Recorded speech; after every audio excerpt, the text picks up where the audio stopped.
नमस्कार, राज्यसभा टीवी में आपका स्वागत है। इस वक्त की हर खबर को लेकर हाजिर हैं हम आपके साथ। मैं हूं घनश्याम उपाध्याय। बुलेटिन में आपको बताएंगे कि आत्मनिर्भर भारत की दिशा में ऊर्जा जरूरतों को पूरा करने के लिए एक अहम कदम की शुरुआत करते हुए प्रधानमंत्री नरेंद्र मोदी ने कोयले के व्यावसायिक खनन की नीलामी का शुभारंभ किया। इसके अलावा राज्यसभा चुनाव की भी होगी बात। 8 राज्यों से राज्यसभा के 19 सीटों के लिए कल वोट डाले जाएंगे। इसके लिए सभी तैयारियां पूरी कर ली गई हैं। साथ ही आपको बताएंगे कि प्रवासी श्रमिकों के कल्याण के लिए 20 जून को प्रवासी श्रमिकों के लिए प्रधानमंत्री नरेंद्र मोदी एक बड़े अभियान की शुरुआत करने जा रहे हैं। इसका नाम है गरीब कल्याण रोजगार अभियान। इसी के साथ आपको बताएंगे आपके शहर के मौसम का हाल और जानेंगे कोविड-19 से जुड़ी हर खबर। शुरुआत करते हैं बुलेटिन की।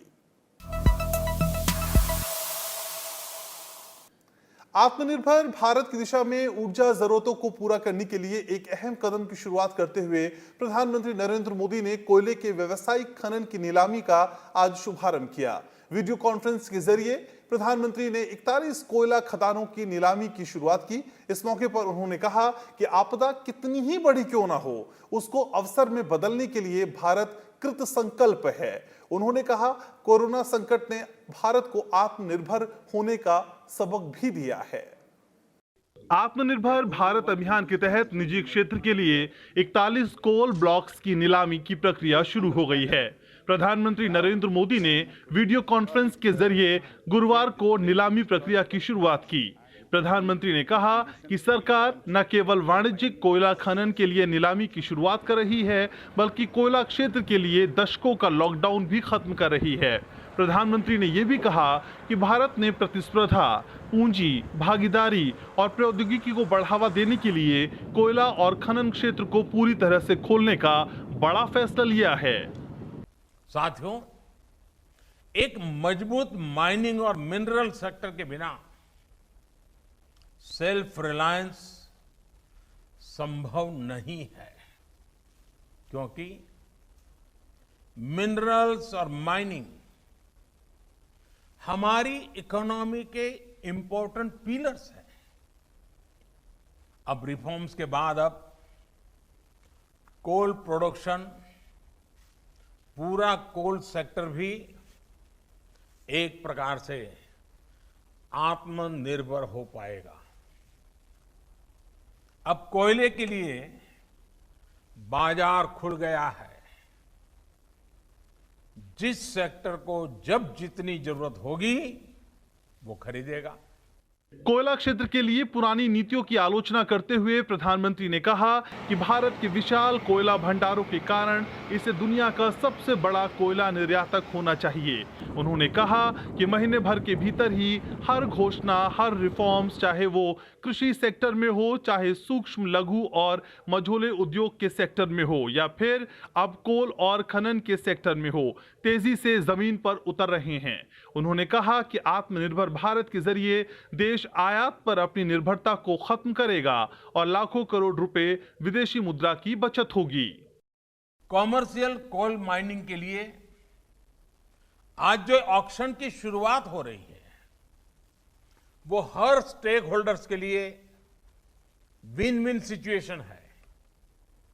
इंडस्ट्रीज को, आपको, अपने बिजनेस, अपने इन्वेस्टमेंट के लिए हम नए रिसोर्सेज मिलेंगे, नया मार्केट मिलेगा। इसके साथ ही राज्य सरकारों को बेहतर रेवेन्यू मिलेगा। देश की एक बड़ी आबादी को रोजगार मिलेगा। एक प्रकार से गरीबों की सेवा का काम कोयले से भी हो सकता है, इसका विश्वास पैदा होगा। प्रधानमंत्री ने कहा कि कोयला क्षेत्र में सुधार करते समय इस बात का भी ध्यान रखा गया है कि इससे पर्यावरण सुरक्षा पर भारत का लक्ष्य कहीं से भी कमजोर नहीं पड़े। उन्होंने ये भी कहा कि कोयला क्षेत्र से जुड़े ये बदलाव पूर्वी और मध्य भारत, खासकर आदिवासी क्षेत्र को विकास का स्तंभ बनाने का बहुत बड़ा जरिया है। हमारे यहां जहां कोयला है, जहां मिनरल्स है, देश का वो हिस्सा प्रोग्रेस और प्रॉस्पेरिटी के मामले में उस स्तर पर नहीं पहुंच पाया है। देश का ये वो हिस्सा रहा है जहां बड़ी संख्या में एस्पिरेशनल डिस्ट्रिक्ट भी हैं। वो जिले जहां के लोग विकास के लिए एस्पायर कर रहे हैं, लालायित हैं, कर गुजरने का इरादा रखते हैं, सामर्थ्य है, शक्ति है, समझ है, सब कुछ है, लेकिन यही जिले विकास की दौड़ में बहुत पीछे रह गए। उम्मीद की जा रही है कि इन कोयला खदानों के जरिए 225 मीट्रिक टन की अधिकतम अनुमानित उत्पादन क्षमता हासिल करने पर ये खान 2025-26 में देश के कोयले के कुल अनुमानित उत्पादन में करीब 15% का योगदान देंगी। साथ ही 2,80,000 से ज्यादा लोगों के लिए रोजगार सृजन होगा। इनमें लगभग 70,000 लोगों को प्रत्यक्ष रोजगार और लगभग 2,10,000 लोगों को अप्रत्यक्ष रोजगार मिलेगा। सरकार को अगले 5 से 7 साल में इस क्षेत्र में 33,000 करोड़ रुपए के पूंजी निवेश की उम्मीद है और ये खान राज्य सरकारों को सालाना 20,000 करोड़ रुपए के राजस्व का योगदान देंगी। Bureau report, Rajya Sabha TV. केंद्र सरकार प्रवासी श्रमिकों की सहायता के लिए मिशन मोड में काम कर रही है। इसके तहत गरीबों के कल्याण के लिए 20 जून से विशेष रोजगार योजना की शुरुआत होगी। प्रधानमंत्री नरेंद्र मोदी वीडियो कॉन्फ्रेंसिंग के जरिए बिहार के खगड़िया जिले से गरीब कल्याण रोजगार अभियान की शुरुआत करेंगे। इसका मकसद प्रवासी श्रमिकों के लिए ग्रामीण क्षेत्रों में आजीविका के अवसर बढ़ाने के साथ स्थायी बुनियादी ढांचा तैयार करना है। लॉकडाउन के दौरान विभिन्न राज्यों से अपने घरों को लौटे प्रवासी श्रमिकों और गांव के लोगों को सशक्त बनाने और आजीविका के अवसर प्रदान करने के लिए केंद्र सरकार गरीब कल्याण रोजगार अभियान की शुरुआत करने जा रही है। प्रधानमंत्री नरेंद्र मोदी शनिवार को बिहार के खगड़िया जिले के बेलदौर ब्लॉक के तेलिहार गांव से इस अभियान की शुरुआत करेंगे। बिहार के मुख्यमंत्री और उप मुख्यमंत्री की मौजूदगी में वीडियो कॉन्फ्रेंसिंग के जरिए ये कार्यक्रम होगा। केंद्रीय वित्त मंत्री निर्मला सीतारमण ने गुरुवार को इस अभियान के बारे में जानकारी दी। Nearly 25 schemes of the government are all going to be brought together, and within those 125 days, we shall reach saturation levels for each of those schemes. So if it was a Jal Jeevan mission, or if it was anything to do with, laying of Pradhan Mantri Gram Sadak Yojana, or building Awas Yojana, everyone who needs the assignment will be given the jobs. And under the 25 different works, the objectives which have to be achieved will be achieved using the Shramik who are there having returned from different parts of the country. 6 राज्यों के 116 जिलों में आजीविका के अवसर बढ़ाने के लिए यह अभियान 125 दिन तक चलाया जाएगा। बिहार, उत्तर प्रदेश, मध्य प्रदेश, राजस्थान, झारखंड और ओडिशा में यह अभियान चलाया जाएगा। इसका मकसद रोजगार के अवसर बढ़ाने के साथ स्थायी बुनियादी ढांचा तैयार करना है। इस अभियान के तहत 50,000 करोड़ रुपए के 27 तरह के सार्वजनिक कार्य कराए जाएंगे। ये 6 राज्यों के 27 आकांक्षी जिले भी इस योजना में शामिल किए गए हैं। प्रवासी श्रमिकों की सहायता के मिशन मोड में चलाए जाने वाले इस अभियान से 1/3 प्रवासी श्रमिकों के लाभान्वित होने का अनुमान है। And I'm glad to say, to recall, that in our budget and also during the announcement, during Atmanirbhar Abhiyan announcements, we had come up with the viability gap funding for building agriculture-related infrastructure, for ensuring that those farmer producer organizations will go into the villages to create agri-processing units. Now all of them are being brought together so that there's a synergy. Monies are being pooled in towards asset creation with a time limit given, and Shramik can be sure that where they have gone back, they have work given to them. गरीब कल्याण रोजगार अभियान 12 विभिन्न मंत्रालयों और विभागों के तालमेल के साथ एक समन्वित प्रयास होगा। इनमें ग्रामीण विकास, पंचायती राज, सड़क परिवहन और राजमार्ग, खान पेयजल और स्वच्छता, पर्यावरण, रेलवे, पेट्रोलियम और प्राकृतिक गैस, नई और नवीकरणीय ऊर्जा, सीमा सड़क, दूरसंचार और कृषि मंत्रालय शामिल है। Bureau report, Rajya Sabha TV.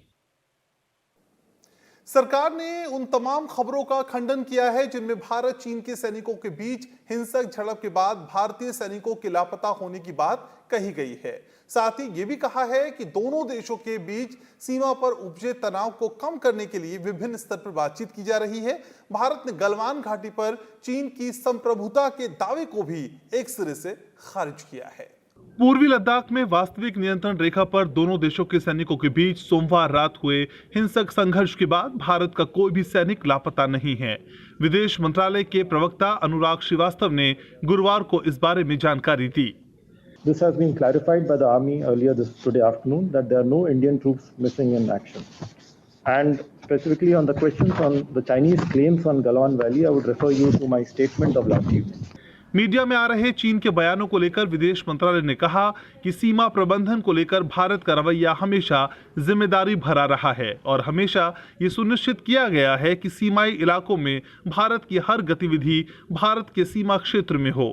Bharat ने चीन को कहा है कि उसे भी वास्तविक नियंत्रण रेखा को ध्यान में रखते हुए अपनी गतिविधियों को उसके क्षेत्र में सीमित रखना चाहिए।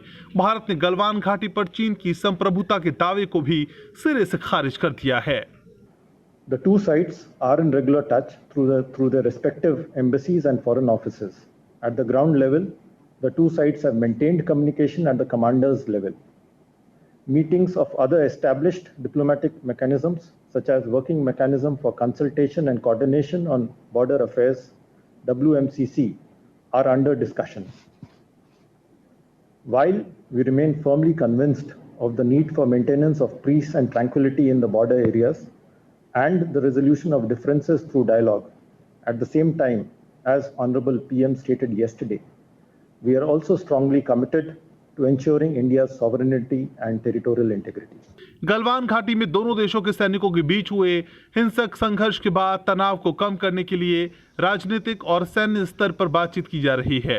इसी के तहत भारत और चीन के बीच सैन्य स्तर पर बातचीत जारी है, जबकि इससे पहले विदेश मंत्री डॉक्टर एस जयशंकर ने बुधवार को चीन के विदेश मंत्री वांग यी से फोन पर बात की थी। भारत की तरफ से चीन को स्पष्ट संदेश दिया गया कि सीमाई इलाकों में उसे अपनी गतिविधियों को लेकर सुधारात्मक कदम उठाने चाहिए। अखिलेश सुमन, राज्यसभा टीवी। प्रधानमंत्री नरेंद्र मोदी ने कल इस मसले पर एक बार फिर साफ कहा था कि हमारे लिए भारत की अखंडता और संप्रभुता सर्वोच्च है। प्रधानमंत्री ने भारत चीन सीमा क्षेत्रों की स्थिति के मसले के बारे में कल सर्वदलीय बैठक बुलाई है। पूरा देश लद्दाख की गलवान घाटी में चीनी सैनिकों के साथ हिंसक झड़प में शहीद हुए 20 भारतीय जवानों के पार्थिव शरीर को नम आंखों से श्रद्धांजलि दे रहा है। इन वीर जवानों का पार्थिव शरीर उनके घर पहुंचने के बाद उनका अंतिम संस्कार किया गया। लेह के आर्मी अस्पताल में सेना की ओर से श्रद्धांजलि देने के बाद शहीद कर्नल बी संतोष बाबू का पार्थिव शरीर तेलंगाना के सूर्यपेट लाया गया, जहां गुरुवार को उन्हें अंतिम विदाई दी गई। इस मौके पर शहीद बी संतोष बाबू के अंतिम दर्शन के लिए लोग भारी तादाद में उमड़े। 16 बिहार रेजिमेंट के कमांडिंग अफसर शहीद कर्नल बी संतोष बाबू के अंतिम संस्कार से पहले सेना की ओर से उन्हें गार्ड ऑफ ऑनर दिया गया। शहीद हवलदार सुनील कुमार का पार्थिव शरीर पटना में उनके घर पहुंचने से पहले पटना एयरपोर्ट पर उन्हें श्रद्धांजलि दी गई। बिहार के उप मुख्यमंत्री सुशील कुमार मोदी और राष्ट्रीय जनता दल के नेता तेजस्वी यादव ने भी उन्हें भावभीनी श्रद्धांजलि दी। मेरठ के रहने वाले हवलदार विपुल राय को श्रद्धांजलि देते हुए उत्तर प्रदेश के मुख्यमंत्री योगी आदित्यनाथ ने ट्वीट करके कहा कि राष्ट्र की रक्षा के लिए अदम्य साहस एवं शौर्य का परिचय देकर अपने प्राण न्यौछावर करने वाले वीर सैनिकों के सर्वोच्च बलिदान को सदैव याद रखा जाएगा। नायब सूबेदार सतनाम सिंह का पार्थिव शरीर उनके पैतृक जिले गुरुदासपुर लाया गया, जहां उन्हें भावभीनी श्रद्धांजलि दी गई। शहीद सतनाम सिंह को हर किसी ने भावपूर्ण नेत्रों से श्रद्धांजलि दी। हवलदार के पलानी को तमिलनाडु के रामनाथपुरम जिले में उनके पैतृक गांव में पूरे सैन्य सम्मान के साथ अंतिम विदाई दी गई। पश्चिम बंगाल के बीरभूम जिले में सिपाही राजेश ओरांग को लोगों ने श्रद्धांजलि दी, जबकि ओडिशा के रहने वाले नायब सूबेदार नंदूराम सोरेन और जवान चंद्रकांत प्रधान की शहादत को भी लोगों ने सलाम किया। 20 वीर सपूतों में कमांडिंग ऑफिसर बी संतोष बाबू तेलंगाना से थे, जबकि बाकी जवान बिहार, झारखंड, उत्तर प्रदेश, पंजाब, हिमाचल प्रदेश, मध्य प्रदेश, छत्तीसगढ़, पश्चिम बंगाल, ओडिशा और तमिलनाडु से थे। Bureau report, Rajya Sabha TV. देश में कोरोना वायरस का प्रकोप थम नहीं रहा। देश में पिछले 24 घंटे में कोविड-19 के सबसे ज्यादा 12,800 से ज्यादा नए मामले सामने आए हैं। वहीं 334 लोगों की मौत की खबर है। लेकिन राहत की बात यह है कि संक्रमण से ठीक होने वालों की संख्या भी तेजी से बढ़ रही है। अब तक इस वायरस से 1,94,000 से ज्यादा लोग ठीक हो चुके हैं, जिसकी वजह से रिकवरी रेट करीब 53% तक पहुंच गया है। कोरोना आंकड़ों पर नजर डालें तो देश में अब तक कोरोना के 62,49,668 सैंपल की टेस्टिंग हो चुकी है। पिछले 24 घंटों में 1,65,412 सैंपल टेस्ट किए गए हैं, जिसमें 12,881 नए मामले सामने आए हैं। पिछले 24 घंटों के दौरान 7,300 से ज्यादा रोगी कोरोना से मुक्त हुए हैं। कुल 1,94,000 से ज्यादा रोगी अब तक ठीक हो चुके हैं और देश में कोविड-19 महामारी के रोगियों की स्वस्थ होने की दर 52.96% हो गई है। वहीं देश में कोरोना से संक्रमित लोगों की संख्या बढ़कर 3,66,946 हो गई है। इनमें सक्रिय मामलों की तादाद 1,60,384 है। कोरोना वायरस की वजह से जान गंवाने वालों का आंकड़ा देखें तो पिछले 24 घंटों में 334 लोगों की इस वायरस से मौत हुई है। इसके बाद देश में कोरोना की वजह से कुल मृतकों की संख्या 12,237 हो गई है। Bureau report, Rajya Sabha TV. Corona से सबसे ज्यादा पीड़ित राज्यों के आंकड़ों पर नजर डालें तो महाराष्ट्र में संक्रमण के मामलों में कमी नहीं आ रही है। महाराष्ट्र में कोविड-19 के एक दिन में 3,307 नए मामले सामने आए, जिससे राज्य में संक्रमितों की संख्या बढ़कर 1,16,752 हो गई। वहीं एक दिन में 114 मरीजों की मौत हो गई, जिससे राज्य में इस बीमारी से मरने वालों की संख्या 5,651 हो गई। वहीं 59,000 से ज्यादा लोगों को छुट्टी मिल चुकी है। दूसरे नंबर पर है तमिलनाडु, जहां एक दिन में संक्रमण के 2,174 नए मामले सामने आए, जिनसे कुल संक्रमितों की संख्या बढ़कर 50,193 पहुंच गई। इनमें 27,000 से ज्यादा मरीजों ने कोरोना के खिलाफ जंग में जीत हासिल कर ली है। राज्य में इस महामारी के चलते मरने वालों का कुल आंकड़ा 576 हो गया है। राजधानी दिल्ली में भी कोरोना वायरस के मामले काफी तेजी से बढ़ रहे हैं। 24 घंटे में 2,414 नए मामले सामने आए हैं। इसके साथ ही संक्रमितों की संख्या बढ़कर 47,000 के पार पहुंच गई है। इनमें से 17,400 से ज्यादा लोग कोरोना वायरस संक्रमण से मुक्त हो चुके हैं। कोरोना की वजह से दिल्ली में अब तक 1,904 लोगों की मौत हो चुकी है। चौथे नंबर पर है गुजरात। यहां कोरोना संक्रमण के 516 से ज्यादा नए मामले सामने आए हैं और अब तक 25,000 से ज्यादा मामले दर्ज हुए हैं और इनमें से 17,000 से ज्यादा रोगी ठीक हो चुके हैं। गुजरात में कोरोना की वजह से 1,560 लोगों की मौत हुई है। उत्तर प्रदेश में 500 से ज्यादा नए मामले सामने आए हैं। इस वक्त कोरोना संक्रमण के 14,000 से ज्यादा मामले हैं। वहीं इनमें से 8,000 से ज्यादा मरीज कोरोना वायरस से मुक्त हो गए हैं। इस वायरस की वजह से राज्य में 435 लोगों की मौत हुई है। Bureau report, Rajya Sabha TV. केंद्रीय गृह मंत्री अमित शाह ने दिल्ली में कोरोना की स्थिति की समीक्षा के लिए आज उच्च स्तरीय बैठक की, जिसमें दिल्ली के मुख्यमंत्री अरविंद केजरीवाल और दिल्ली एनसीआर के वरिष्ठ अधिकारी शामिल थे। बैठक में कोरोना जांच की दर, रैपिड एंटीजन टेस्टिंग और स्वास्थ्य सुविधाओं को बढ़ाने समेत कई मुद्दों पर चर्चा हुई। दिल्ली एनसीआर में आज से लैब में कोरोना के टेस्ट के लिए 2,400 रुपए देने होंगे। कोरोना जांच की दरों के लिए डॉक्टर वी के पॉल के नेतृत्व में गठित उच्च स्तरीय विशेषज्ञ समिति ने इसकी सिफारिश की थी।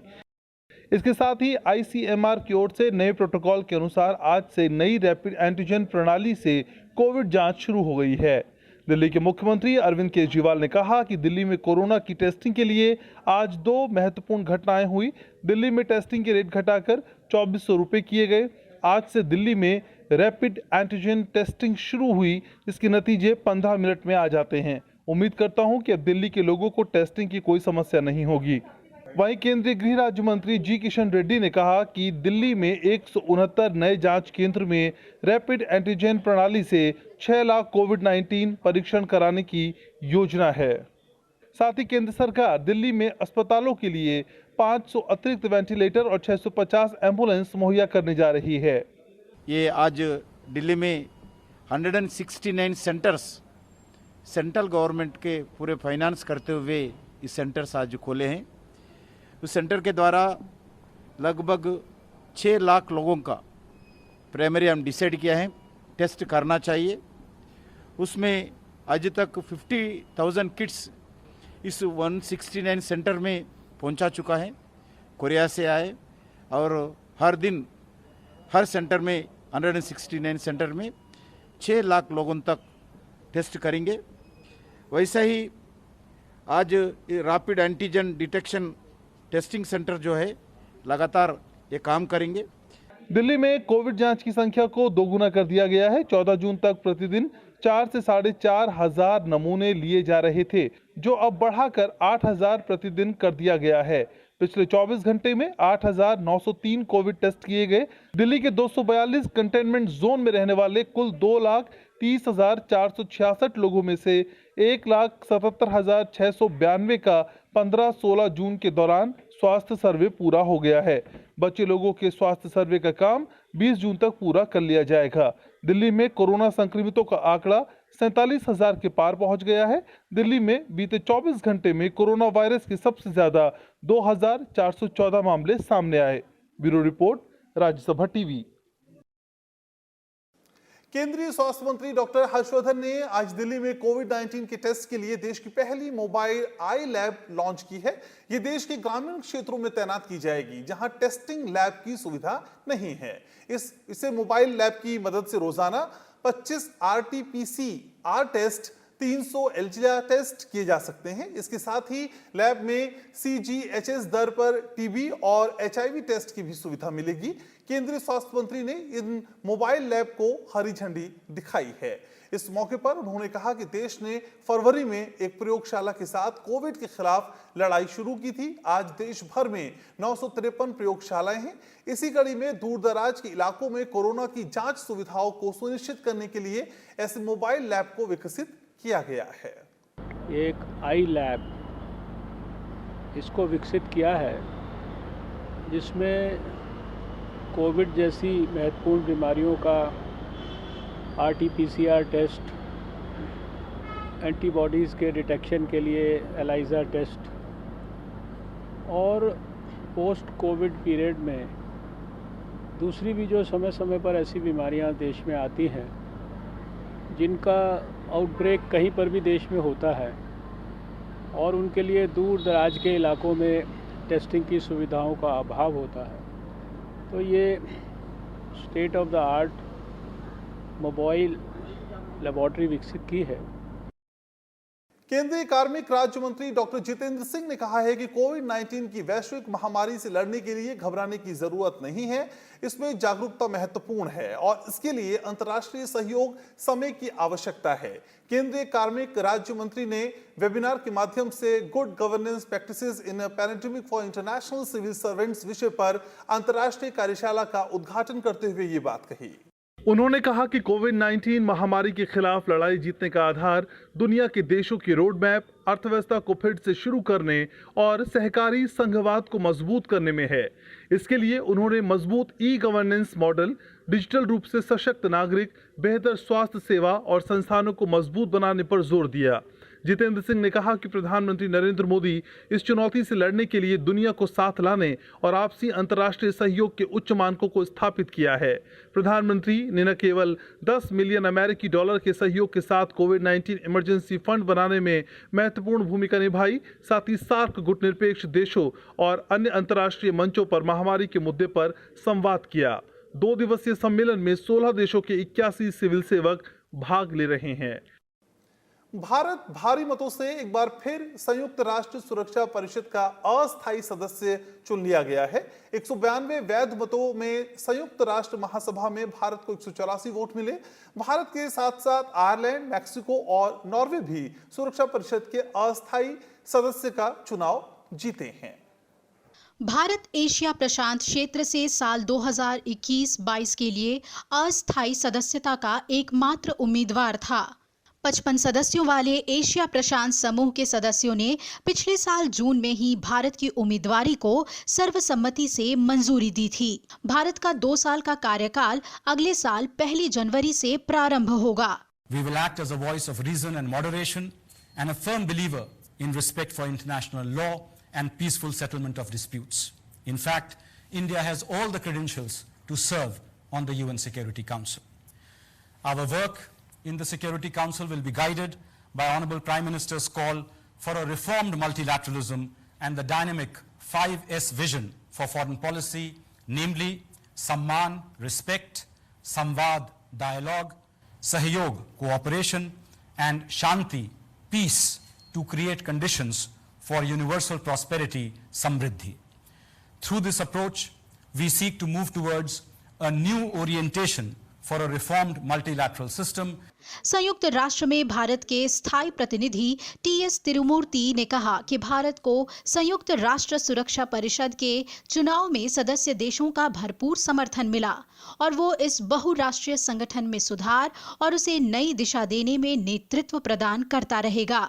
उन्होंने कहा कि सुरक्षा परिषद के लिए भारत का चुना जाना प्रधानमंत्री नरेंद्र मोदी की दूरदर्शी सोच और खास तौर पर कोरोना आपदा के दौर में उनके प्रेरणास्पद वैश्विक नेतृत्व का प्रमाण है। We will be working with member states of the United Nations in our collective endeavor to promote responsible and inclusive solutions to international peace and security. And we also want to promote a very strong but reformed multilateral system, which will also be befitting the 75th anniversary of the founding of the United Nations, which we will be celebrating this year.